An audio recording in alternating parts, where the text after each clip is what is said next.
Hello everyone and welcome again to our Special Needs Corner.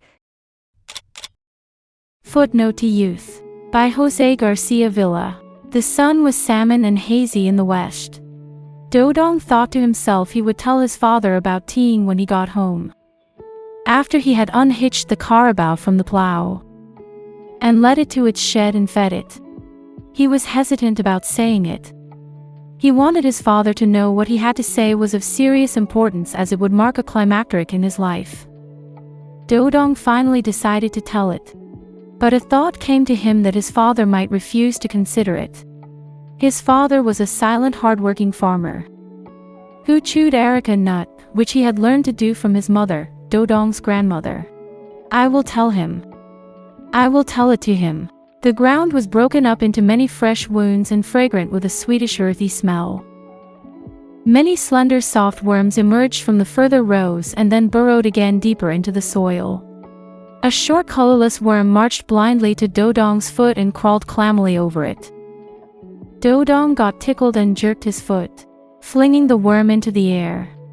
Dodong did not bother to look where it fell, but thought of his age, 17. And he said to himself he was not young anymore. Dodong started homeward, thinking how he would break his news to his father. He wanted to marry, Dodong did. He was 17, he had pimples on his face. The down on his upper lip was dark, these meant he was no longer a boy. He was growing into a man, he was a man. Dodong felt insolent and big at the thought of it, although he was by nature low in stature. Thinking himself a man grown of, Dodong felt he could do anything. He walked faster, prodded by the thought of his virility.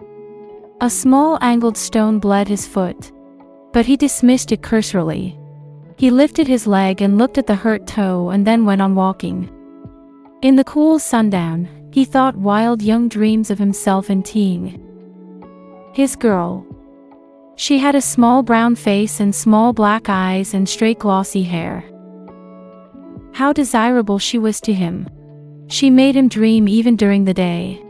It was dusk when he reached home.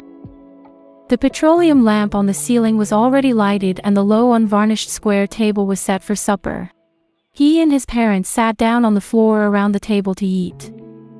They had fried freshwater fish and rice, bananas, and caked sugar. Dodong ate fish and rice, but did not partake of the fruit. The bananas were overripe, and when one held them, they felt more fluid than solid.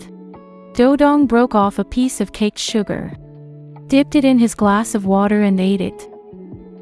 He got another piece and wanted some more, but he thought of leaving the remainder for his parents.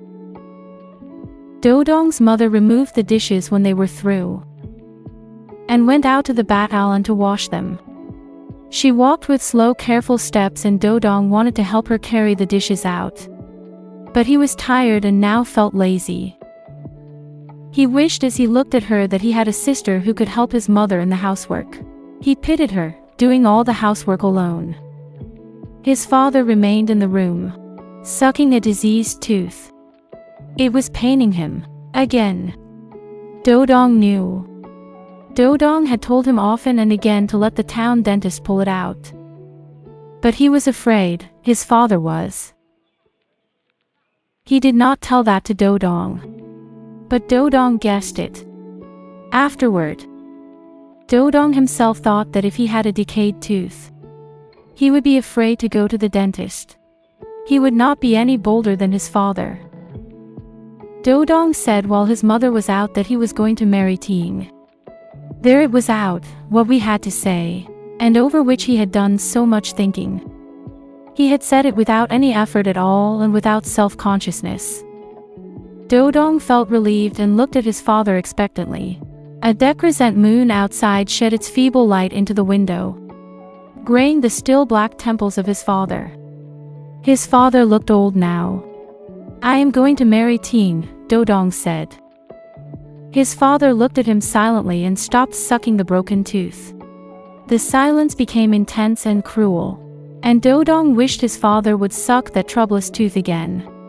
Dodong was uncomfortable and then became very angry because his father kept looking at him without uttering anything. I will marry teeing, Dodong repeated. I will marry Ting. His father kept gazing at him in inflexible silence, and Dodong fidgeted in his seat. I asked her last night to marry me and she said, yes. I want your permission. I want it. There was an impatient clamor in his voice. An exacting protest at this coldness. This indifference. Dodong looked at his father sourly. He cracked his knuckles one by one. And the little sound it made broke the night's stillness dully. Must you marry, Dodong? Dodong resented his father's question. His father himself had married early. Dodong made a quick impassioned essay in his mind about selfishness, but later, he got confused. You are very young, Dodong. I'm 17. That's very young to get married at. I want to marry. Ting's a good girl. Tell your mother, his father said. You tell her, Toddy. Dodong, you tell your auntie. You tell her. All right, Dodong. You will let me marry Ting.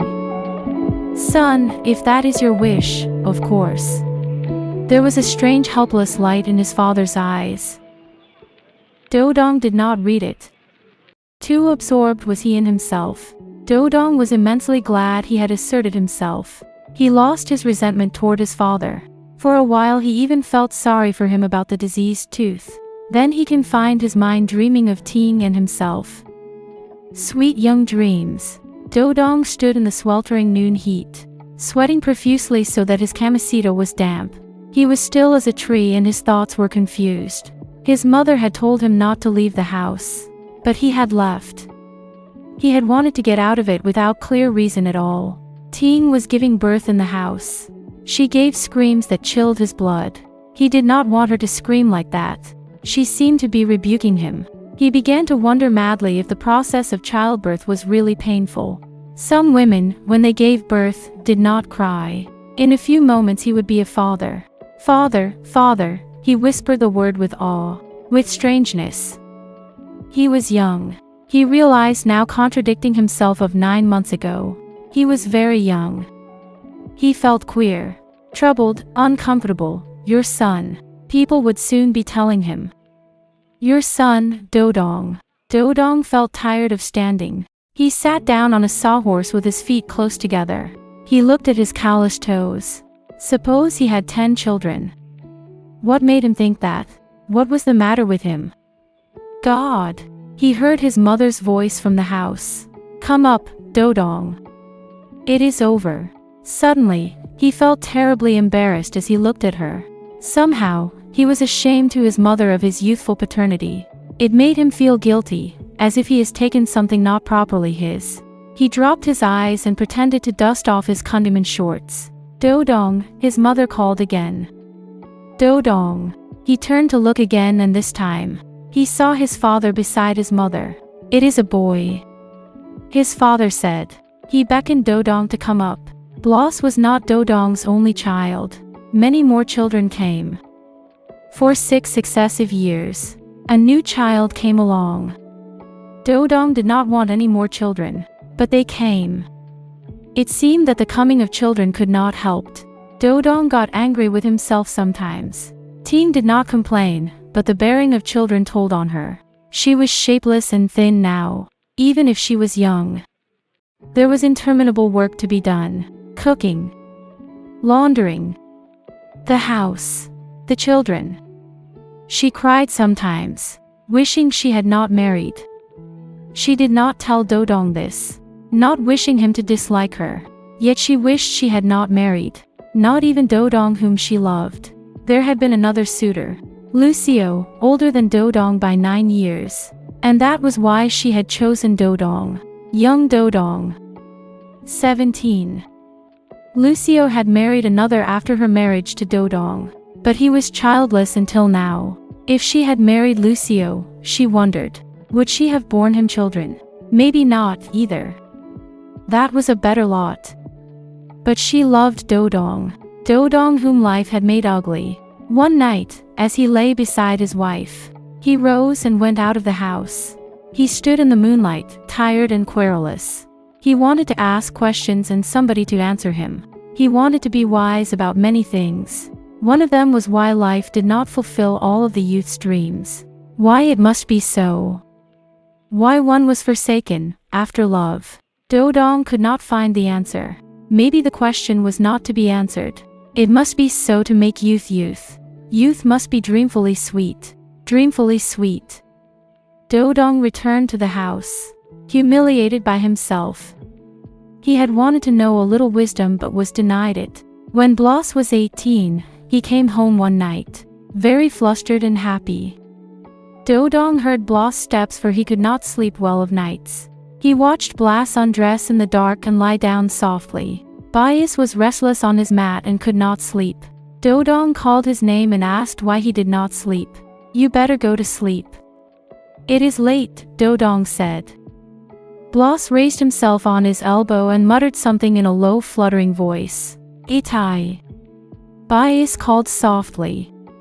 Dodong stirred and asked him what it was. I'm going to marry Tana. She accepted me tonight. Dodong lay on the red pillow without moving. Itai, you think it over. Dodong lay silent. I love Tana Ann. I want her. Dodong rose from his mat and told Bloss to follow him. They descended to the yard where everything was still and quiet. The moonlight was cold and white. You want to marry Tana, Dodong said. He did not want Bloss to marry yet. Bloss was very young. The life that would follow marriage would be hard. Yes. Must you marry? Bloss' voice was steeled with resentment. I will marry Tana. You have objections, Itai? Bloss asked acridly. Son, and none, but truly, God. I don't want Bloss to marry yet. Not yet. I don't want Bloss to marry yet, but he was helpless. He could not do anything.